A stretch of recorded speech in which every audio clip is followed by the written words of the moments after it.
Hi friends, ఈ పూలు చూసారా మీరు? ఈ పూలనే సీతమ్మ వారి జడబంతులు అంటారండి. పూలు చూడండి ఒకసారి. సీతమ్మ వారి జడబంతి పూలు అంటారు. చూడండి ఫ్రెండ్స్ ఎలా ఉన్నాయో.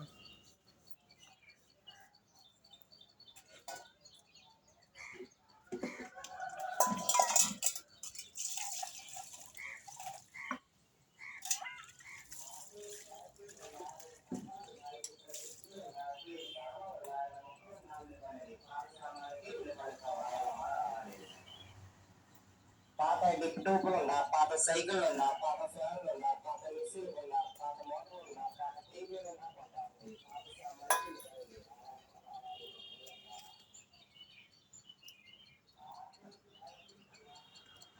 ఓకే ఫ్రెండ్స్, వీటిని సీతమ్మ వారి జడబంతి పూలు అంటారు. చూడండి ఫ్రెండ్స్ ఒకసారి అందరూ కూడా ఈ అక్కడక్కడ కనిపిస్తూ ఉంటాయి మనకి. Okay friends, bye friends, bye.